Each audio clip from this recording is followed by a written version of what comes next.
ఇకపోతే బడ్జెట్లో రాష్ట్ర ప్రజలు ఎంతో ఆశగా ఎదురు చూశారు. ఎందుకంటే వీళ్ళు ఏం చెప్పిండ్రు, ఒకవైపు బట్టి విక్రమార్క సంతకం పెట్టి మరొక వైపు రేవంత్ రెడ్డి సంతకం పెట్టి ప్రజలు నమ్ముతలేరని బాండ్ పేపర్లు పంచారు ఇంటింటికి. చివరికి సోనియా గాంధీతో ప్రజలకు ఉత్తరం రాయించారు. ఈ 6 గ్యారంటీలు 100 రోజుల్లో అమలు చేసే బాధ్యత తల్లిగా నేను తీసుకుంటాను అని సోనియా గాంధీతో ఉత్తరం రాయించారు. బాండ్ పేపర్ మీద 2 సంతకం పెట్టి పంచారు. ప్రజలు ఏమనుకున్నారు, 100 రోజులపై 400 రోజులు అయింది, సరే మొదటి బడ్జెట్లో పెట్టలేదు, ఈ బడ్జెట్లోనైనా 6 గ్యారంటీలను అమలు చేస్తారేమో, ఇంకా 420 సంగతి తర్వాత ఈ 6 అమలు చేస్తారేమో అని రాష్ట్ర ప్రజలు ఎంతో ఆశగా ఎదురు చూశారు. ఇలా మహాలక్ష్మి 2500 ఇస్తారేమో, బడ్జెట్లో పొందుపరుస్తారేమో అంటే ఆ మహాలక్ష్మి ఊసే లేదు. 2500 రూపాయల సంగతి దేవుడు కానీ 250 కోట్లతో అందాల పోటీలకు మాత్రం డబ్బులు పెట్టిండు రేవంత్ రెడ్డి. అందాల పోటీలకు 250 కోట్లు బడ్జెట్లో పెట్టిండు.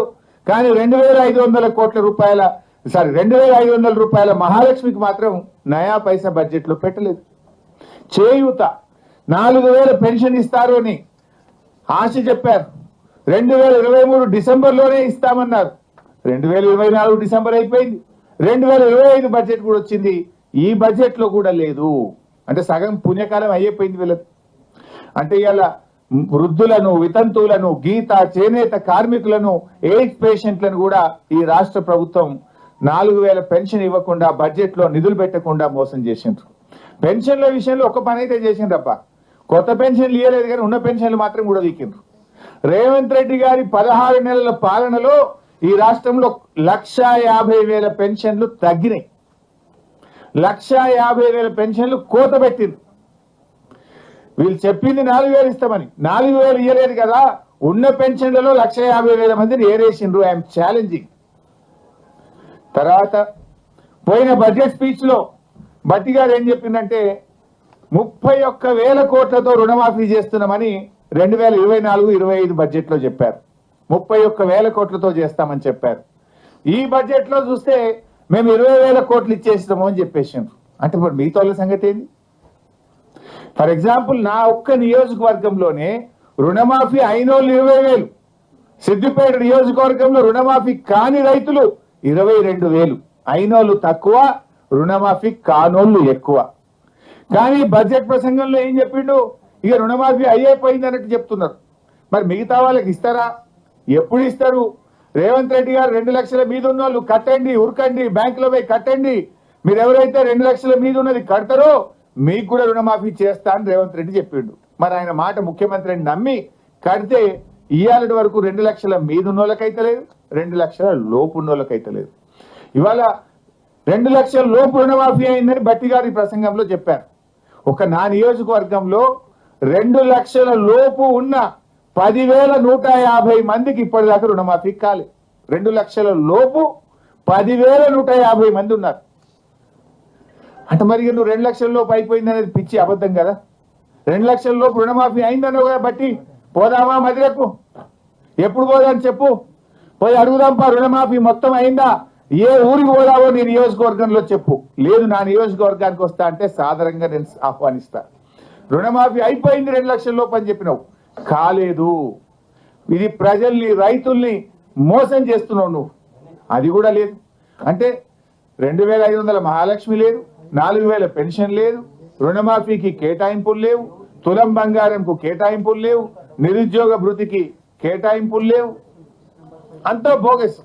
పోయినసారి బడ్జెట్ లో 2024-25లో ఆన్ గోయింగ్ ప్రాజెక్ట్స్ ఈ సంవత్సరంలో 6 పెండింగ్ ప్రాజెక్టులు పూర్తి చేసి నీళ్లు అందిస్తామని 24-25లో చెప్పిండ్రు. అండ్ ఈ సంవత్సరం 12 ప్రాజెక్టులు పూర్తి చేస్తాము అని చెప్పిండ్రు. నేను అడుగుతున్నా, ఒక్క ప్రాజెక్టు పూర్తయిందా? అయితే దాని పేరేందో చెప్పండి. బడ్జెట్ ప్రసంగం అంటే ఏమన్నా దగ్గరగా ఉండాలి కదా. 6 పూర్తి చేస్తాను, 6 కాకపోతే 4 అయినాయా, 3 అయినాయా, పోనీ ఒక్కటి అయిందా? ఒక్కటి కూడా పూర్తి కాదు. పోయిన బడ్జెట్ లో చెప్పిండ్రు 6 పూర్తి చేస్తాం, అండ్ ఈ సంవత్సరం 12 పూర్తి చేస్తామన్నారు. 6లో 1 కాలేదు, ఈసారి 12 పూర్తి చేస్తామంటే ఎవరి చెవులో పువ్వులు పెడుతున్నారు? బడ్జెట్ అనేది టోటల్ గా అన్రియలిస్టిక్ గా ఉన్నది. ఇంకా జోక్ ఏంటంటే ప్యాథెటిక్ సిచ్యువేషన్. ఆ బడ్జెట్ ప్రసంగాన్ని తయారు చేసిన మంత్రివర్గం కావచ్చు, అధికారులు కావచ్చు, నాకు సిగ్గుచేటిది అసలు మక్కికి మక్కి సేమ్ టు సేమ్. ఉదాహరణకు రీజనల్ రింగ్ రోడ్డు ఒకసారి ఎంత ఉండే page number 61. Regional ring road కూడా మీరు చూస్తే అందులో 61 చూడరు ఉంటుంది చూడు. రీజనల్ రింగ్ రోడ్ లో పేజ్ 61 ఈ సంవత్సరం ఈ ప్రాజెక్ట్ లో ఉత్తర భాగ భూ సేకరణ ప్రక్రియ ఇప్పటికే ప్రారంభమైంది, దక్షిణ భాగానికి డిపిఆర్ తయారు చేస్తున్నాము అని చెప్పిండ్రు. ఈ ఇయర్ లాస్ట్ ఇయర్ కూడా సేమ్ అదే విషయాన్ని 24-25 లో కూడా ఉత్తర భాగానికి భూసేకరణ ప్రక్రియ ప్రారంభమైంది, దక్షిణ భాగానికి డిపిఆర్ చేస్తున్నాము అని చెప్పిండ్రు. అంటే ఇక అసలు చెప్పడానికి కొద్దిగా సిగ్గాన్ని ఉండాలి కదా. భూసేకరణ అవుతుంది అని పోయిన బడ్జెట్లో చెప్పినావు, దానికి పైసలు పెట్టిన 1500 కోట్లు అన్నావు. మళ్ళీ ఈ సంవత్సరం వస్తే కూడా గదే భూసేకరణ నడుస్తుంది అని చెప్తున్నావు. ఏడాది తర్వాత ఎకరం సేకరించింది లేదు, ఒకరికి రూపాయి ఇచ్చింది లేదు, ముంగడికి పోయింది లేదు. చెప్పనీకన్నా కొద్దిగా సిగ్గు ఉండాలి కదా. ఇందాక నేను చెప్పిన చూసిండ్రా కూలి ఏది విద్యార్థుల బట్టలు కుడితే 50 నుంచి 75 పెంచడమని పోయిన బడ్జెట్లో 35వ పేజీలు అదే చెప్పిండ్రు. ఈ బడ్జెట్ లో కూడా 35వ పేజీలు అదే మక్కికి మక్కి కాపీ అండ్ పేస్ట్. కొత్త విషయం లేదు. పోనీ అది అమలన్నా అయిందంటే అది కాదు. రీజనల్ రింగ్ రోడ్ కు భూసేకరణ యాక్టివ్ గా జరుగుతుందని పోయినసారి చెప్పిండ్రు, ఇప్పుడు చెప్పిండ్రు. ఇప్పటికీ ఎకరం సేకరించింది లేదు, ఒక రైతుకు రూపాయి ఇచ్చింది లేదు. పోనీ 75 రూపాయల కుట్టుకూలి అక్కచెల్లెలకు మహిళా సంఘాలకు ఇచ్చిండ్రా అంటే ఇచ్చింది లేదు. మక్కికి మక్కి కాపీ అండ్ పేస్ట్. చెప్పిందే చెప్పుడు, పాడిందే పాడు, పాసువర్ల పాట అన్నట్టు చెప్పిందే చెప్పుడు తప్ప అది అమలైనటువంటి పరిస్థితి లేదు.